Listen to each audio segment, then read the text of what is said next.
Good morning, everybody. Good morning. It is 10 o'clock on Monday, so it's time for this week's Evolution of the Beauty Industry talk. So let me just get this shared out on my page here. Get this shared out. If you guys are tuning in, be sure to share so that other people can get to this,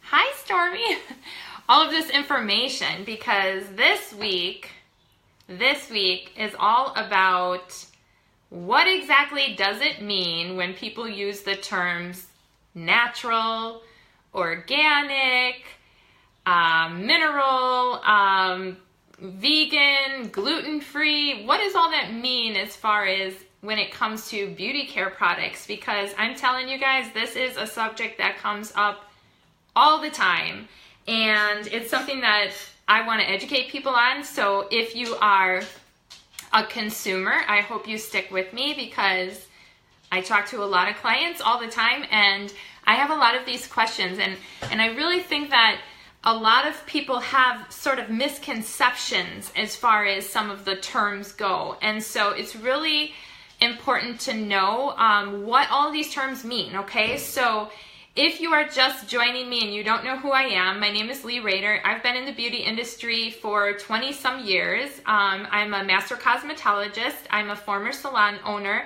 I'm a national educator, and so what I devote my time to doing now is working with other professionals, teaching them about the industry, teaching them about makeup, teaching them about skincare, all sorts of different things. And because I've seen the evolution of the beauty industry over the years, that's kind of what prompted me to do this series, as I just see so many things out there, and the industry is changing just like everything is, honestly, you guys. But for some reason, the beauty industry is sort of like very slow to change when it comes to things. And so there's so many things that professionals can do to evolve with the trends and the evolution of everything. But what's really great is this industry is growing like crazy. It's a billion-dollar industry. So let me know if you guys are watching live or if you are watching the replay. And let me know where you're from, because I love to know where my viewers are from. I have viewers from all over the world. And share this out, because I'm telling you guys, I see this subject come up probably a few times a day in some of the groups that I'm in. And I have to admit that I had to do a little research of my own, as usual. Sorry, I had a phone call. Just to really dig down and really understand truly what all these terms mean, because I myself get a little confused when it comes to the way that certain companies make, they label things and they make claims about their products. So the problem is, over the last couple decades, we've really seen like the more like natural and organic categories really grow. And even think about like food. People are educating themselves more on food and all of those things as well. And so the same thing goes as far as cosmetics. So, and that is really growing as far as that particular category, labeling them organic, vegan, gluten, things like that. But the challenge is, and this is a huge challenge, is, what does it really mean when manufacturers use these certain terms when they label their beauty care products? And who is regulating this?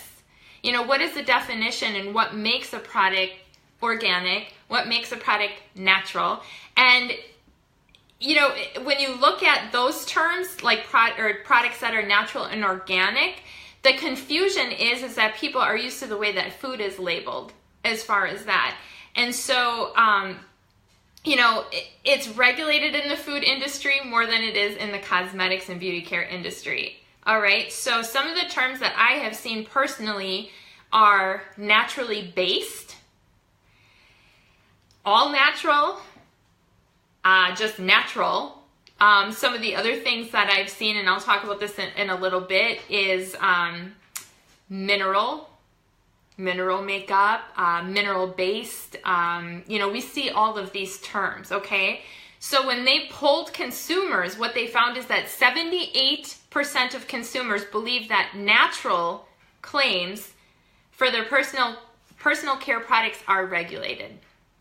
All right, so when a consumer goes into a store and they look at the shelves and they see something that says natural, they believe that it's natural because it's regulated by somebody, right? So 83% of consumers thought that there should be one meaning for natural, all right? And maybe they had like something in their mind that was the definition of natural. And 65% of consumers thought that for a personal care product to be labeled natural, the product had to be at least 95% natural ingredients. All right, so what do you guys think about that? Do you, when you see something in the store or wherever, online, and it says natural, what do you, in terms in your mind, think that that means when it comes to personal care products? It can be makeup, it can be lotion, it can be shampoo, it can be, you know, any kind of beauty care product. In your mind, you probably think that it means like there's a certain definition behind it. So what I'm going to go through for you guys today is actually from the FDA's website. So all of this information is out there for you to look at. And it's really kind of interesting. Now, I know, why do people always start calling me when I'm doing videos? It's so funny. So I know that like when I say the FDA, that might be like, oh my gosh, this is like really boring, or it's too technical, or I don't like things that are, you know, going over regulations. I really don't either, but it's really important to know and somebody has to do it, right? So that's where I am. So now what I want you guys to realize is, does the FDA regulate cosmetics? Do you know the answer to that?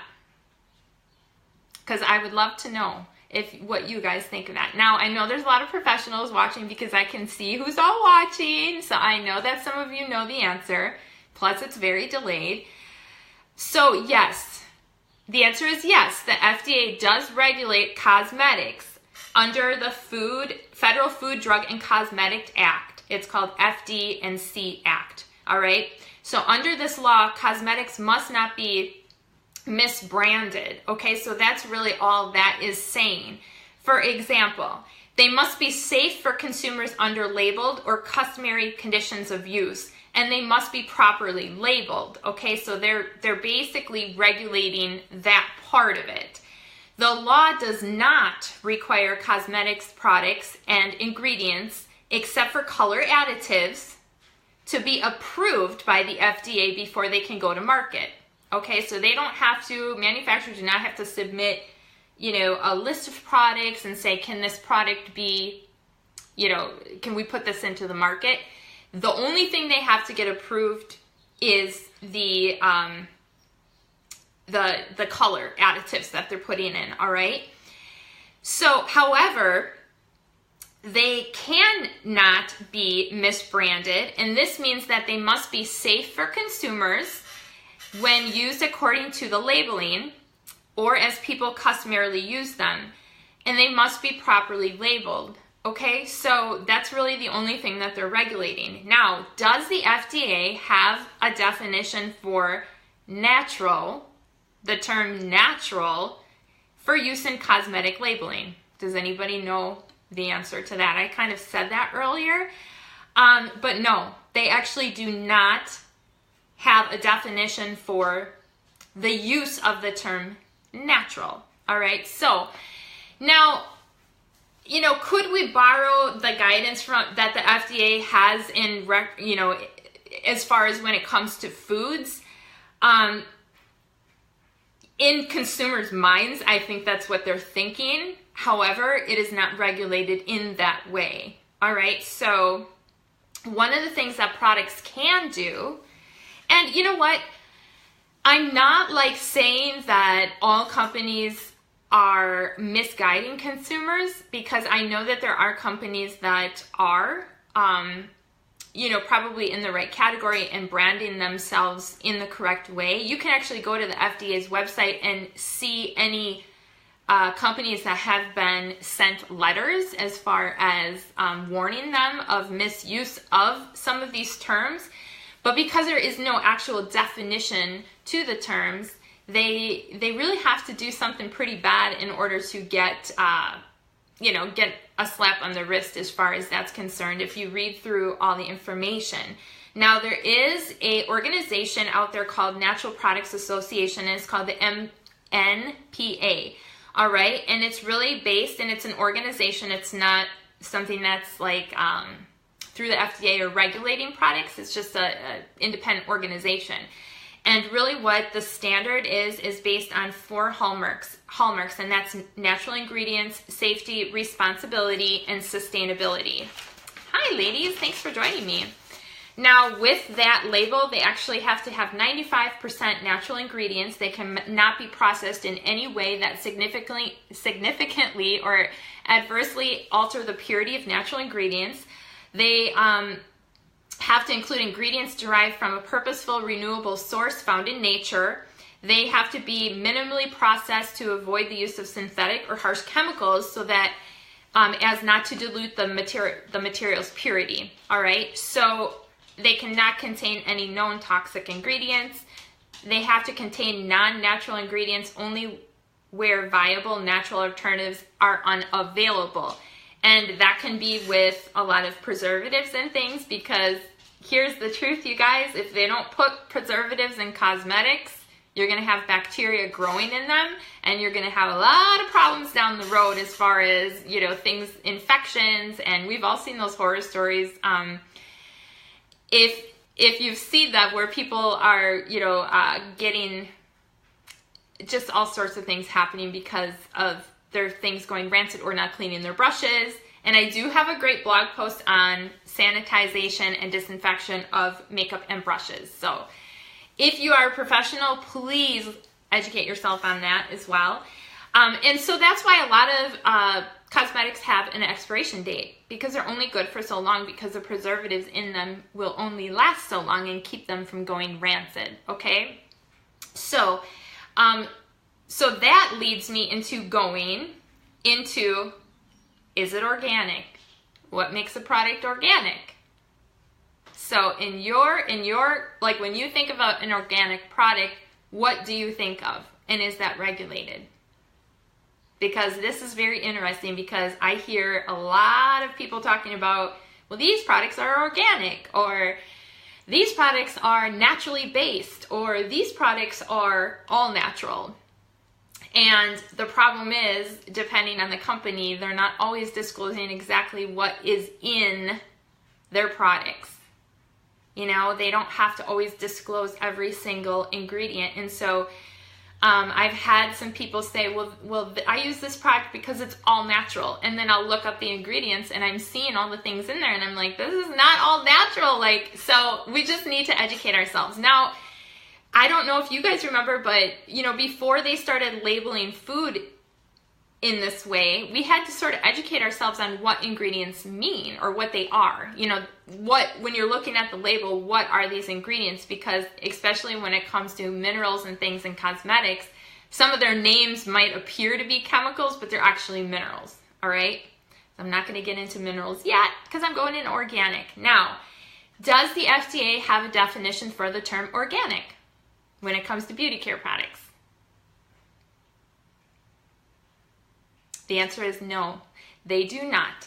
The FDA regulates cosmetics, again, under the Federal Food, Drug, and Cosmetic Act and the Fair Packaging and Labeling Act, but the term organic is not defined in either of those laws or the regulations that the FDA enforces under their authority. All right, so how is the term organic regulated? Again, it's regulated under the USDA, which basically oversees, the Department of Agriculture organic food products. All right, so when it comes to cosmetics, it is not regulated, or the last thing that I read is there has never been a situation where they have taken somebody to court who has used the term organic when it's not organic. to this point, because it's not defined in the law to where the point is that they can do that, okay? So it's kind of like a very like gray area, and they have to make some pretty hefty claims in order to, you know, have their hands slapped or whatever you want to call. All right, now there is an organization for that too, which is called the National Organic Program, and it's the NOP. All right, so the NOP regulations include a definition of organic and provide a certification that agricultural ingredients have been produced under conditions that would meet the definition. So they also include labeling standards based on the percentage of organic ingredients in a product. All right, so there is like more publications on that, but it's really more for food and things that we consume. So if a cosmetic is labeled organic, according to the USDA, which again regulates food, is it still subject to laws and regulations enforced by the FDA? Well, it can be. The USDA requirements for the use of the term organic are separate from the laws and regulations that FDA enforces for cosmetics. So that's where I'm talking about where it's a gray area. All right, so cosmetic products labeled with organic claims must comply with both the USDA regulations for the organic claim and FDA regulations for labeling and safety requirements for cosmetics. All right, so very, very gray area there. Now, products can use the USDA's National Organic Program seal. So we've all seen, have you ever seen the seal on products? Like, I wish I had my aloe right here because it actually has that seal on it. But if it has that seal, they can actually use it only if it has 95% organically produced ingredients in, all right? And the organic seal can be used if it's excluding water and salt, but the product must contain at least 95% organically produced ingredients. So if that seal is on there, that means that they are complying with both of those organizations, the FDA and USDA. Now, technically, they should only be saying their products are organic if they are 70% organically produced ingredients. All right, so technically they can say that in that case. Now, California, on the other hand, they're the only state to regulate organic cosmetics and personal care products. So if you live in the state of California, it is regulated there. If you live in anywhere else in the U.S., it is not regulated as far as that. And now California has some pretty great laws for, you know, cosmetics and beauty care products, and as far as other, even chemicals and other things. All right, so now here's a question for you guys, because I think there's also a misconception about this, is are cosmetics made with organic ingredients safer for consumers than those made with ingredients from other sources? Now, this is going to probably depend on what you believe. However, according to the FDA's website, no. An ingredient source does not determine its safety. For example, many plants, whether or not they are organically grown, contain substances that may be toxic or allergenic. So just because something is organic does not mean that it is completely safe. And I think that that's one of the misconceptions that comes to things. There are certain like botanicals and there are certain minerals that are not good for you. All right. But people think, oh, well, because it's like a mineral, it's from the earth, it should be good. A lot of minerals are really great for you. A lot of minerals are not. You know, when I did my talk, when I was talking about what's in your beauty products and I was talking about asbestos, that is derived from the earth. That's not a good thing for you, right? And so it doesn't always mean that. And I think that, you know, and let's just get into mineral makeup right away, because a lot of companies will say, well, this is mineral makeup. that could just mean there's minerals in it. It does not mean that it's 100% mineral. There's makeup lines that say that they're mineral makeup that also have bismuth oxychloride in, because that is a mineral. But the mineral actually causes flashback. It can be an irritant to the skin.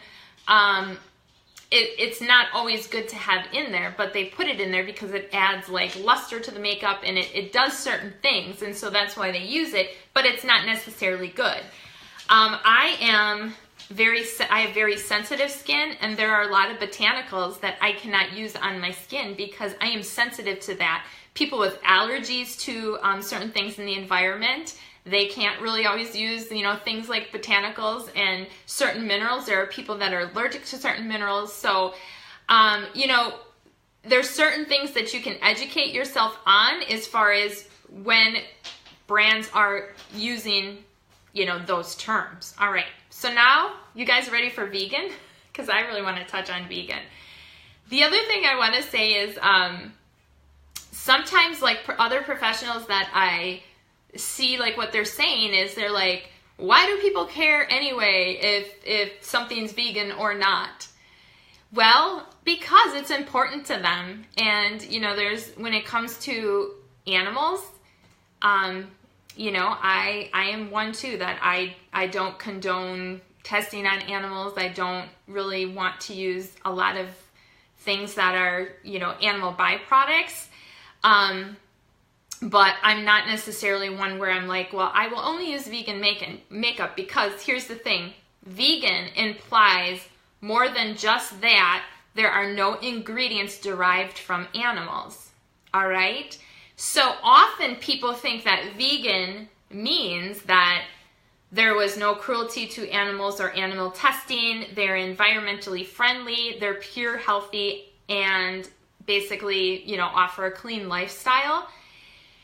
But there might be beeswax in something, because there are a lot of makeup lines that actually use lanolin and beeswax in their products, and those are derived from animals. So technically they would not be vegan if they're using, those kind of things in their products. There was a makeup line recently that someone said, well, I was told this was all vegan, and it's like you go to their website and you see that there's lanolin in one of their products, or there's beeswax in one of their products. Maybe they weren't tested on animals, but they're still not vegan because they have animal byproducts in them. So that's really what that means. Now, could there be products out there that are vegan, but they're not saying they're vegan? Yes. So they're not always going to say, my line is vegan, because they may have, something in there like that. What is the other product that they use there's something that comes from like, certain, I think it's from a beaver or something they actually use, and it's named like something like you would not know that that's what it is. So that's where I'm saying that you have to like know what the ingredients are and like research them and know what the terms are as far as what ingredient is that in the makeup. So I'm just saying that if people are making claims about their products, do a little bit of your own research to know, is this legit or not? I think the other issue is it's not always the manufacturers or the companies saying that about the products. It's the people who are using the products and promoting them that are like, oh yeah, these are all natural, or they're getting mixed up in the terms that they're using, or maybe somebody told them that something was organic, but it's not organic, and so they're just, implying this. And, the issue is, and yeah, you're right, Khadijah, as consumers, it's our responsibility to know what the ingredients mean. But my whole point is, just because something's labeled in a certain way, it does not mean that that's really legitimately what the product is. It's because it's such a loose term, and there's so many different terms that we could probably be here all day talking about the different terms. All right, so I know I'm getting short on time here. So let's look at gluten-free products. So, and this has come up too, where people are like, why do people care if they're gluten-free products? Because certain people cannot be exposed to gluten, especially if you have certain health conditions, and I'm not going to really get into all of those, but They cannot have gluten even on their skin because it will be absorbed and it can cause issues. So now some people maybe just don't want to use gluten products, but there are, products with gluten in them. But as far as it comes to, people who have celiac disease, they cannot have gluten even on their skin. So they should not have gluten in their, their shampoos, their conditioners. A lot of conditioners actually contain gluten. Any face products, makeup, anything. So that's why a lot of companies now are labeling their products gluten-free if they don't contain gluten, because gluten, again, is a really hard term to see in beauty products to see if they contain them or not. And so there are a lot of products out there that are gluten-free, but not all of them are labeling if they are gluten-free. So just because it doesn't say that, it could be or it could not be, so it's not 100% there. All right, so are products and ingredients required to be tested? This is another one, because I think, there's a lot of misconceptions when it comes to this as well. All right, so the FDA does not have a list of tests required for any particular cosmetic product or ingredient, but companies are responsible for ensuring that their product is safe when it is used according to labeled directions or in the way it is customarily used. So no, the answer is no. All right, so the next one is, what makes a cosmetic hypoallergenic? So that's another term we hear. All right. And I hear this one a lot, probably more than the other ones, I would say. I should have probably started with this one. But all hypoallergenic means is that cosmetics are products that manufacturers claim produce fewer allergic reactions than other cosmetic products. So consumers with hypersensitive skin, or even those with normal skin, may be led to believe that these products will be gentler on their skin than non-hypoallergenic cosmetics. So a lot of them make that claim. However, there's no definition for it. Now, I can tell you from personal experience that I'm very sensitive to a lot of products. Everything that I use now, I'm not sensitive to, which is why I use them. But in the past, when I would use brands that said that we're hypoallergenic, and the thing is, that does not mean that people aren't going to have an allergic reaction to something. They may just be allergic to a certain ingredient in something, and they could have a reaction. I mean, there's all sorts of crazy allergies now at this point. I feel like there's more and more, people are allergic to more and more. So it, again, is a term that's not regulated really by anybody. So anyone can really use that term, all right? So here's the other thing. Are all personal care products regulated the same? So I'm mainly talking about cosmetics in most of this. I've thrown in a little bit of hair and stuff. All right, so people often use the term personal care products to refer to a wide variety of items that we commonly find in the health and beauty departments of drug and department stores. These products may fall into a number of different categories under the law. So products intended to cleanse or beautify are generally regulated as cosmetics. Some examples are skin moisturizers, perfumes, lipsticks, fingernail polishes, makeup, shampoos, permanent waves, hair colors, toothpaste, and deodorants. All right, so these products and their ingredients are not subject to FDA pre-market approval, except for the color additives, like I said earlier. So that would be like hair dyes, things like that, hair color, or, maybe certain pigments that they use. Cosmetic companies have a legal responsibility for the safety of their products and ingredients. So that's really the only part of what the law says, is they have to, hope that their products, I guess, are safe for people to use. So then we have another category, and I know that there's been some news recently on maybe a product that had something in it that maybe should have been maybe regulated. So the next one is products intended to treat or prevent disease or affect the structure or function of the body are considered drugs in the FDA's, I say the word drugs, but medication, I'm going to say, and I'm using, again, this is verbiage from their website. They said drugs, but medication. So this is true even if the product affects how you look. So some examples of are treatments for dandruff or acne, sunscreen products, antiperspirants, and diaper ointments. So generally drugs must receive pre-market approval by the FDA, or if they are non-prescription drugs, they have to conform to special regulations called monographs for their category. So an example of that is I actually have a foundation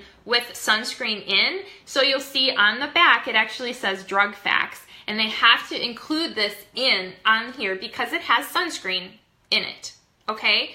So that is why, and you can open it up and see, it has a little label and it goes over and it says drug facts. It has titanium dioxide and zinc oxide in there. Look those two ingredients up. All right, but it says use, and it has like all the warnings that you would see on medication. All right, so if a product contains any kind of medication or drug in it, it has to have that on. If it doesn't, that's when they can take legal action, which is what's happening in the news. You've probably saw it all last week. I'm not going to mention names of products or even companies, but that is one of the reasons why they are under fire, is because their product contained something in there that is considered a medication, and there were not the correct warnings as far as what I read, and I just read what was in the news.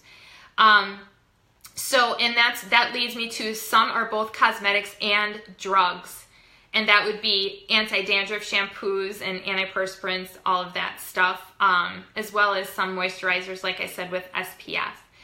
So now some may belong to other categories, including medical devices, which are certain hair removal and microdermabrasion devices, dietary supplements, such as vitamin and mineral tablets or capsules, or other consumer products such as manicure sets. So, you know, if you're a medical esthetician, there are other categories for, you know, some of the medical devices, or if you're somebody that promotes dietary supplements and things like that. Regardless, like I just want to say, like, if you are promoting certain products, just be really careful about the terms that you use and the claims that you're making, because even like when it comes to pictures that I see out there on the internet, you can tell that it's false.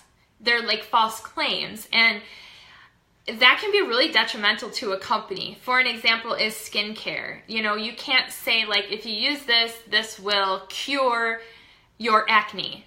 And here's the before and after picture, and the after is like all filtered and blurred out, and you can tell. I've even had some that actually say like, is that even the same person? And so not everything that we see online is correct or real. And so if it looks like it's a pretty hefty claim, it probably is.